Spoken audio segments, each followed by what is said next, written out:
Yes, thank you, Sydney. Good morning, everybody. नमस्कार दोस्तों, मेरा नाम अतुल है।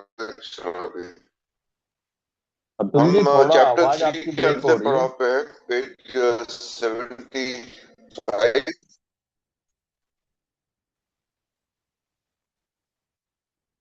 75।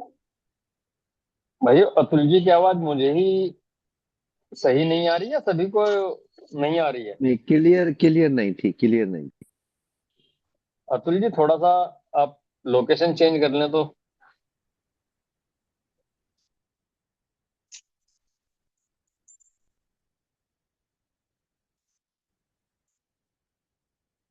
अब कुछ बेटर है सीपी?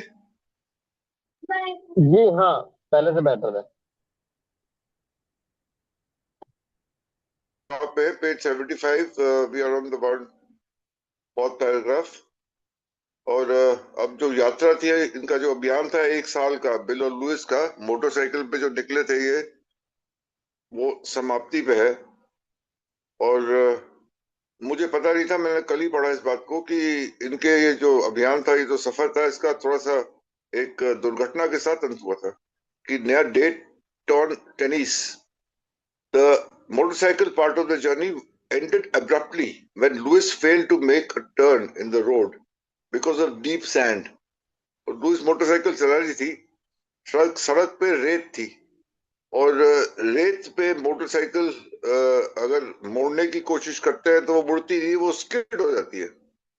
और वो जो मोटरसाइकिल स्किड हुई है रेत के द्वारा, रेत की वजह से, तो एक हल्की सी दुर्घटना हुई। दुर्घटना में क्या हुआ कि लुइस इंजर्ड हर नी, लुइस के तो घुटने में चोट लगी, क्योंकि शायद मोटरसाइकिल जो थी जब गिरती है तो जो चालक होता है उसके ज्यादातर घुटने पे गिरती है मोटरसाइकिल, अगर स्किड होती है तो। वो मोटरसाइकिल उसे घुटने पे गिरी और injured her knee. And bill in the side car, bill side car में बैठा था, और वो मोमेंटम के साथ he went sailing over her head and broke his collarbone.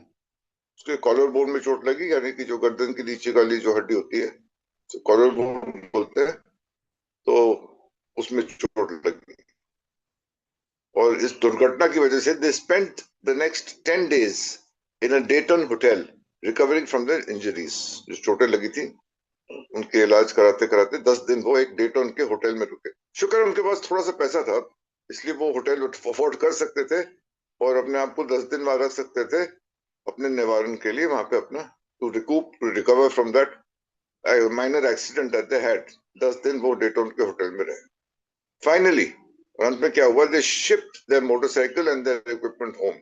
और मोटरसाइकिल चलाने लायक रही नहीं थी, खत्म कहानी मोटरसाइकिल की, चोट भी लग गई थी। तो रेलगाड़ी द्वारा मोटरसाइकिल और उनका जो सामान था उन्होंने वापस न्यूयॉर्क अपने घर भेजा, और खुद भी रेलगाड़ी पकड़ के caught the train to New York, arriving in Brooklyn just in time for Lewis to limp up to the aisle at Kitty's matron of honor. Kitty उसकी बहन की शादी हो रही थी, तो वो लगभग जस्ट इन टाइम, मतलब बिल्कुल समय पर पहुंची और लंगड़ाते हुए चर्च में गई जहां पे किटी की, उसकी बहन की शादी हो रही थी। उनका जो मोटरसाइकिल का अभियान था, इन्वेस्टिगेशन ऑफ कंपनीज थी, वो जो उनका पूरा एक साल का दौरा था, उसकी समाप्ति हुई। अब वो ब्रुकलिन न्यूयॉर्क पहुंच गया है, and it was June 1926. Bill was on the threshold of what promised to be one of the most exciting periods of his life. जून 1926, और वो यह कह रहे हैं कि bill on the threshold, bill अब उस समय उस पड़ाव पे था कि उसके जीवन का सबसे रोमांचकारी समय जो था वो शुरू होने जा रहा था।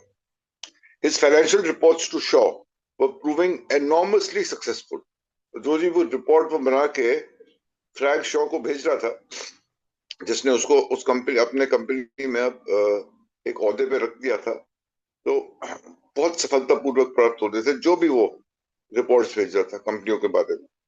जहां वो हाथ लगाता था, बोलता था ये वाली कंपनी का शेयर बढ़ेगा, और इन्वेस्टिगेशन के, जांच पड़ताल के बुनियाद पे वो ये रिपोर्ट भेजता था, और वो सही सटीक साबित हो रही थी, सफलतापूर्वक। He was given a position in the firm, यानी कि फर्म में उसको एक नौकरी, एक ओहदे पे रख दिया गया था। An expense account, expense account मतलब कंपनी के खर्चे पे वो अपना जो है वो कुछ भी खर्च कर सकता है पैसे अपनी सहूलियतों के लिए या फिर अपने बिजनेस को बढ़ावा देने के लिए। And $20,000 line of credit for buying stocks. बाप रे बाप, $20,000 का क्रेडिट दिया गया था उसको कि अपनी मर्जी के आप जो भी शेयर्स खरीदना चाहते हैं वो खरीदें, कंपनी पैसा देगी आपको, इंसेंटिव के रूप में उसको दिया गया। और he described it as the, और ये जो पड़ाव था उसकी जिंदगी का, उसने कैसे इसका बयान किया। और ये पंक्तियां अब जो ली गई हैं अगले पैराग्राफ की, वो बिग बुक से ली गई हैं, बिल स्टोरी से। उसमें लिखा है उसने, for the next few years fortune through money and applause my way. अगले कुछ सालों तक भाग्य ने मेरी तरफ पैसा फेंका, अतुल जी फिर ब्रेक हो रही है आवाज आपकी। प्रतिष्ठा had arrived। और ये एक शराबी के, अब ऐसी होगी सीपी, मैं कुछ कर नहीं पा रहा हूँ उसके बारे में, बेयर कर इस बात को लेकर। आई हैड अराइव्ड, और ये जो आई हैड अराइव्ड है, ये जो 3 शब्द हैं, ये एक शराबी के जीवन में कभी ना कभी जरूर आते हैं, जब उसको ऐसा लगता है और महसूस होता है कि आई हैव अराइव्ड। तो ये बिल डब्ल्यू के जीवन में ये दौर आ गया था, ये पड़ाव आ गया था कि आई हैड अराइव्ड, यानी कि सफलता की चोटी पे पहुंच गया था। और इस सफलता की चोटी पे पहुंचने के बाद एक शराबी के दिल में एक ख्याल आता है कि अब तो शराब पीनी जो है वो बनती है, मेरा हक है शराब पीने का। और कहीं ये भी महसूस होता है कि ये जो मैं पहुंचा हूं इस मकाम पे, इस सफलता के चरण सीमा पे मैं पहुंचा हूं, इसमें शराब का हिस्सा है, शराब के बिना मैं पहुंच ही नहीं सकता था यहाँ। तो ये मिली जुली एक जो प्रतिक्रिया और एक मिली जुली जो एक भावना आती है, वो इन 3 शब्दों में आती है कि I had arrived. My judgement and ideas were followed by many to the tune of paper millions.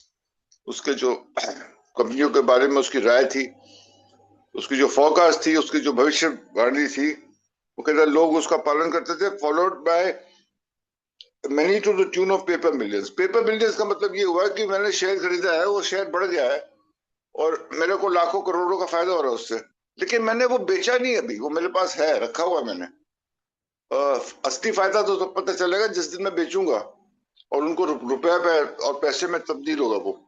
तो अभी तक तो वो पेपर मिलियंस, यानी कि वो सिर्फ वो कागजों पे है। तो वो दौर था कि पेपर मिलियंस में तो लोगों को सफलता प्राप्त हो रही थी उसके निवेश के द्वारा। The great boom of the late 20s was seeding and swelling. ये 1926 से लेकर 1929 तक की बूम थी, तो लेट 20s बोलेंगे उसको। It was seeding and swelling. Seeding and swelling मतलब किसी चीज को अगर किसी पतीले को रखो अगर चूल्हे पे और खाना बन रहा है, तो वो जैसे उसमें उबाल आता है, जैसे उसमें एक बढ़ाव आता है, एक उबाल आता है, उसको बोलते हैं सीडिंग एंड स्वेलिंग, यानी कि वो भर रहा है, उबल रहा है, वो ऊपर आ रहा है। Drink was taking an important and accelerating part in my life. ये पहला दौर होता है ड्रिंकिंग करियर का, हमने बिल स्टोर में पढ़ा, पहला दौर है exciting and एक्सिलेटिंग part of my life, रोमांचकारी और आनंददायक, ये दौर है पीने का।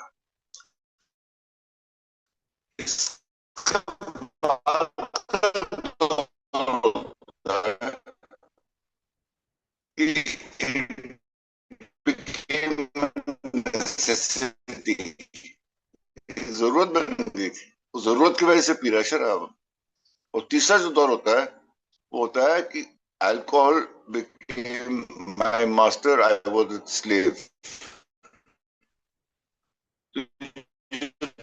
3 दौर होते हैं।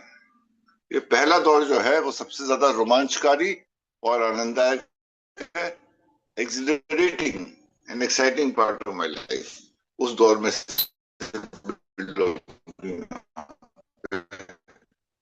गुजर रहा है। There was loud talk in the jazz places uptown. Everyone once spent in thousands and chatted in millions. अब वो ऐसे समाज में, इस सामाजिक एक ऐसे हिस्से में घूम रहा था कि लोग हजारों में बातें कर रहे थे, या लाखों में बातें कर रहे थे, करोड़ों में, और हजारों में खर्चा कर रहे थे छुट्टी में। इन लोगों के साथ मिल रहा था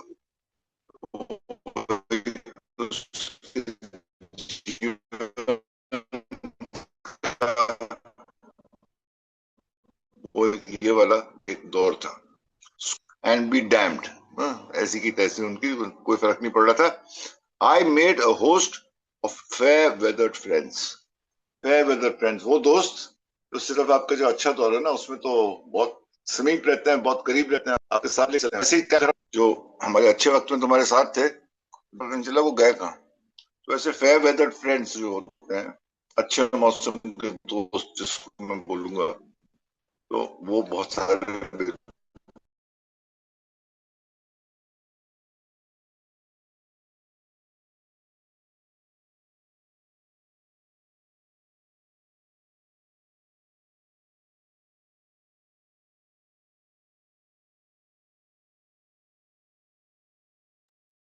अतुल जी तो शायद मीटिंग से ही। बिल्कुल बिल्कुल सही था अपने इस अनुमान में कि अगर वो जाके और कंपनियों की, फैक्ट्रियों की, प्लांट्स की जांच पड़ताल, उनका विश्लेषण खुद जाके करेगा तो उसको ज्यादा पता चलेगा उस कंपनी के बारे में, और उसका निवेश करने का जो तरीका है वो सटीक रहेगा, सही रहेगा, जिससे सफलतापूर्वक उसको रिजल्ट्स मिलेंगे, परिणाम प्राप्त होंगे। बिल इस बारे में बिल्कुल सही था और लुइस हैड बीन रॉन्ग। लेकिन लुइस जो थी वो गलत थी। उसने क्या सोचा था कि एक साल तक मैं बिल डब्ल्यू को न्यूयॉर्क और न्यूयॉर्क के मैखानों से, न्यूयॉर्क के पब से, बार से दूर रखूंगी तो उसकी शराब छुड़वा दूंगी। लुइस जो थी वो बिल्कुल गलत थी। कितने ब्यूटीफुली इसने इस चैप्टर को कंक्लूड किया है। ये एक साल के बाद क्या निकल के आया कि बिल तो ठीक था कि अपने इस अभियान में जब वो कंपनियों का दौरा करेगा, हर एक कंपनी का एक मुआयना करेगा, उसका विश्लेषण करेगा, तो निवेश में, इन्वेस्टमेंट में सफलतापूर्वक वो काम कर पाएगा और उसको सफलता प्राप्त होगी, बहुत सफलता प्राप्त होगी। लेकिन लुइस का जो एक अंदरूनी हिडन एजेंडा था, एक मकसद था कि एक साल तक इसको मैं शराब से दूर रखूंगी, मैखानों से, तो इसकी शराब जो है वो छूट जाएगी, वो गलत थी। शराबी को शराब से शराबी का शराबीपन और शराब जो है वो नहीं की। इसमें बहुत strong message. tomorrow morning I'll be traveling, but I'll see if I can get across and we'll start. और थैंक यू अतुल जी, बहुत बेहतरीन तरीके से आपने ये 3-4 पैराग्राफ पढ़े। अब चैप्टर 3 की समाप्ति हो रही है और बड़े मतलब ना कंपाइल करने वालों ने, किताब कंपाइल करने वालों ने भी तो मतलब बहुत ही जबरदस्त तरीके से लिखी गई किताब है। अब देखो जो ये डे टाउन वाला एरिया था पूरा रेगिस्तान टाइप था। अब हमने पहले ही बात करी कि ज्यादातर इसमें मोटरसाइकिल जो है वो लुइस चला रही है और साहब जो है साइड कार में वो हुड सा ऊपर मुंह पे रखे और पड़े हैं। और वो एक नंबर काटने में, टर्न लेने में वो चूक हुई, वो रेत मतलब रेगिस्तान टाइप थी तो उनमें स्लिप भी बहुत करते हैं खासकर मोटरसाइकिल और स्कूटर। और भाई वो तो ऐसा नहीं है कोई छोटे मोटे दिक्कतें आई हैं, छोटे मोटे मतलब छोटी मोटी जैसे गाड़ी का खराब होना, बाकी चीजें, 1-2-4 इंसिडेंट हुए हैं छोटे छोटे, लेकिन ये तो एक्सीडेंट ही हो गया और एक्सीडेंट भी तकड़ा हो गया यार। और उसका तो घुटना में इंजरी आई, लेकिन वो बिलडब्ल्यू तो पटक के ना जैसे ऊपर से जाके उधर को पड़ता है कॉलर बोन में, वो उस तरीके से जो है। और फिर रिकवरी के लिए भैया वो होटल में जो है वो रुकना पड़ा, मतलब इंतजार करना पड़ा रिकवरी का, क्योंकि चलाने वाली हालत में नहीं थे और उस तरीके से होगी। और उसका तो काफी मतलब चोट थी लुइस के तो। और वो मोटरसाइकिल तो फिर वो शिफ्ट आउट ही बाकी है, वो सही में वो तो भैया इसको डालो और इसको भेज दो और ये फिर ट्रेन के द्वारा जो अब गए। रेड कारपेट वेलकम हुआ था जी बीडब्ल्यू का। अब पता नहीं सच में उन्होंने रेड कारपेट, हालांकि बोलते हैं लोग कि रेड कारपेट ही बिछवाया गया था, लेकिन हो सकता है कई बार वो भी करते हैं, ये इंग्लिश के कई सेंटेंस उस प्रकार से होते हैं कि बहुत ही उत्तम तरीके का वेलकम जो है फ्रैंक शाह ही नहीं, दूसरे लोगों के द्वारा भी जो है वो बीडब्ल्यू का हुआ। अब घर में मैरिज है भाई, 17 जून 1926 को जैसे हमने पढ़ा मैरिज है, और जो वो प्रथाएं होती हैं, तो उन प्रथाओं को आने के लिए वो बहन की शादी में जैसे लुईस आई तो लंगड़ा रही थी, मतलब वो सही तरीके से चलने वाली हालत में नहीं। यहाँ पर एक और इनके 2-3 महीने में, हालांकि हमारी एक ही बुक में नहीं, लेकिन मैंने कल बोला था कि उस किताब में एक और यात्रा का इसके 3 महीने बाद ही विवरण मिलता है, क्योंकि अगस्त सितंबर में फिर निकल गए थे 6 महीने की यात्रा के लिए, क्योंकि वो फ्रैंक शाह ने कोई बड़ा कोई अंडर हिडन और इनको काम दिया था। अब आते हैं जी मेन चीज पे जो बिग बुक से इन लोगों ने उठाई हुई है भैया। ये बीडब्ल्यू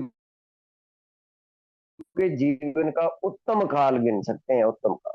चारों तरफ से हर चीज बरस गई भाई, और रिपोर्ट जैसे ही पहुंची, पैसा, पोजीशन, अच्छी सी जॉब, अच्छा सा ऑफिस, अच्छी सी गाड़ी, अच्छा सा वो एक्सपेंसेस अकाउंट। उस टाइम के लगा लेना जी $20,000 कितने होंगे, कभी कैलकुलेशन कर लेना कि 1926 में $20,000 के एक्सपेंस करने की ताकत कितनी होगी या क्या वैल्यूएशन होगी। और फिर समझ में आ जाएगा कि बेटा कितना कितना कितना एकदम एक झटके में कितना बड़ा पैसे वाला आदमी बन गया था। और मतलब वो वही है ना जो बिल ने लिखा है कि किस्मत, पैसा, धन, इज्जत, शोहरत चारों तरफ बरस रही है। मतलब जैसे होता है ना कि चारों तरफ धन वर्षा बोल सकते हैं, कि चारों तरफ से, और वाहवाही, इज्जत, कहीं कोई कमी नहीं है। और सच में माई वे फिर मिला भी कैसे, मेरे रास्ते, तुम्हारे थॉट से नहीं, साले को भी दिखा दिया भाई। मैं कोई किताबें रखने वाला आदमी थोड़ी था, किताबें संभालने वाला बंदा थोड़ी था भैया।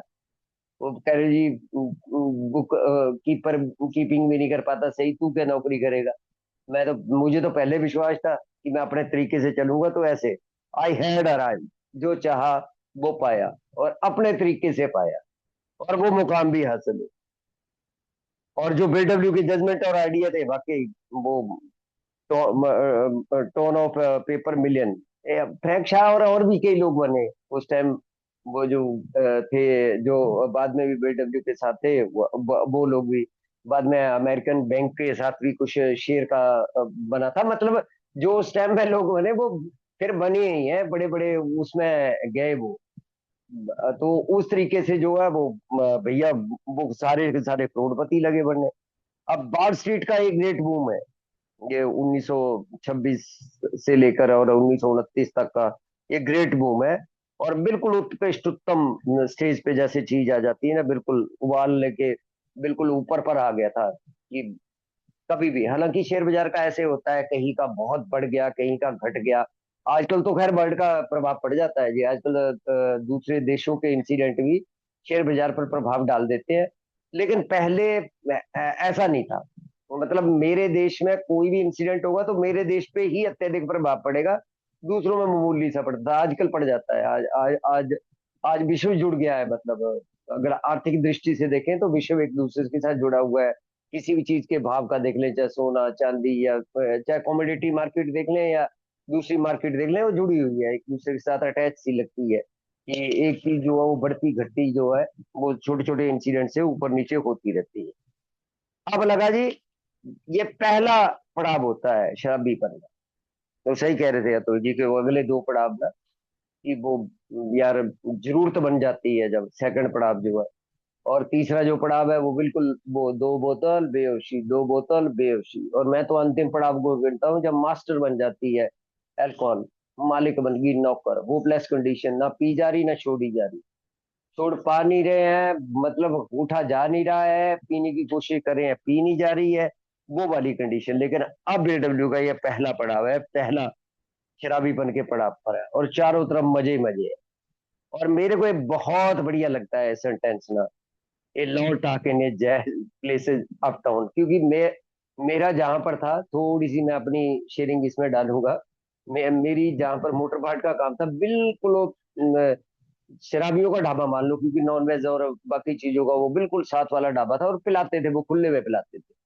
तो मैंने देखा कि वो किस तरीके की बातें होती हैं शराबियों के बीच में ना।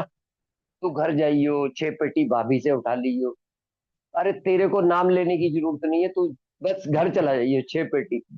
वो बेचा नहीं किया, ना ना ना, वो 2 खोखे में बात ही नहीं बनी, मतलब वो उस टाइम वो पेटी और खोखा ना, आजकल तो ये आम साधारण बातें हैं, उस टाइम बड़ा अट्रैक्ट, मतलब ये सेंटेंस 2000 तक बड़े अट्रैक्टिव से होते थे, कि पैसे को दूसरे नाम से बोलना, जैसे आप किलो बोलते हैं उस तरीके से लेते हैं ना, किलो और पैसा चलता है अब, करोड़ को और उस तरीके के लैंग्वेज में किलो और वो चल पड़ा है ना, ऐसी पेटी और खोखे की बातें हो रही।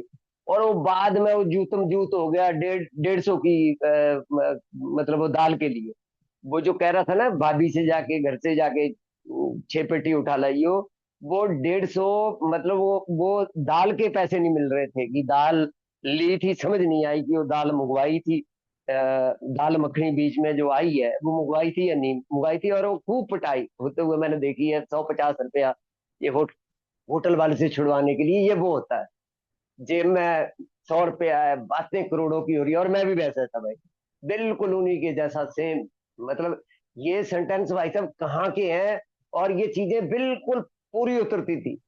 जेब में 100 रुपया है, मतलब 8 से नीचे तो बात ही नहीं शुरू होनी है ना, वो तो बात करनी भी मतलब बेकार सी चीज लगती थी।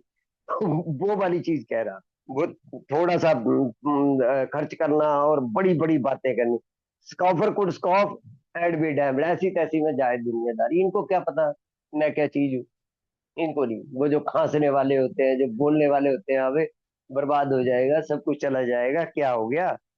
और मैं फेयर वेदर फ्रेंड का होस्ट बन गया। तू जानता नहीं भाई साहब के 10 ट्रक थे, किसी को भी खड़े खड़े खरीद लेते थे, किसी को भी। ऐसे दोस्त जो मेरे को जमीन पर आने नहीं देते, ऐसे मेरे दोस्त जिन्होंने मेरे को जमीन ही नहीं दिखाई, जब तक मतलब सब कुछ नहीं चला गया, जब तक वो जमीन नहीं देखनी थी, मेरी धरती नहीं देखनी। तू भाई को जानता नहीं, इन्होंने कितने लोग खड़े खड़े खरीद लिए।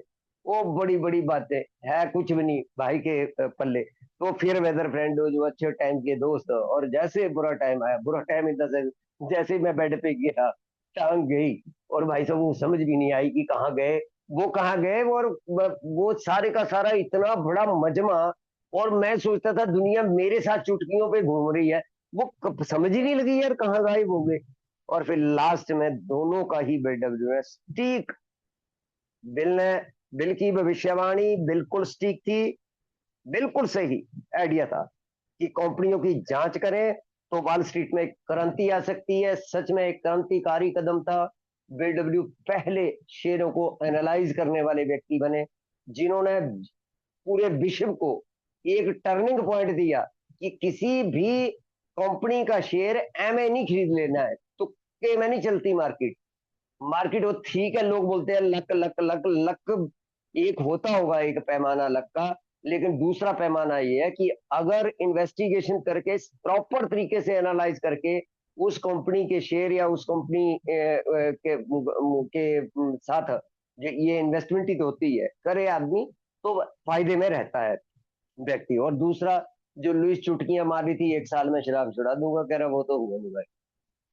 वो जो लुइस भी वो इनके फौजी दोस्तों को कह रही थी ना, कोई नहीं पीने दो। जब वो बता रहे थे ना कि अरे हर तीसरी पार्टी से उठाकर ला रहे हैं साहब को, ये तो कंधों पे आना शुरू हो गए हैं, तो उसने बोला ना ना ना, पीने दे, कोई दिक्कत नहीं, 1 साल के अंदर अंदर तो शराब तो चुटकियों में छुड़ा दूंगी, चुटकी चुटकियों में तो छूटी नहीं शराब। शराब तो सब पीते रहे। लेकिन दूसरी भी भविष्यवाणी बिल्कुल ठीक थी, कि शेयरों को एनालाइज करके और एक दुनिया को एक नया आयाम दिखा के गए थे। अब पता नहीं कितनी चीजें यार, आज हम जो जिंदा बैठे हैं, वो उन्हीं उन्हीं लोगों के, चाहे वो डिवाइन पावर का खेल था उनके द्वारा, चाहे वो किसी के द्वारा भी है, मतलब मेरे आज जीवित रहने में के पीछे ये बीडब्ल्यू का वो दूरदृष्टि था वाला दिमाग की था, जो आज मैं जिंदा बैठा हूँ। धन्यवाद जी, थैंक यू सो मच।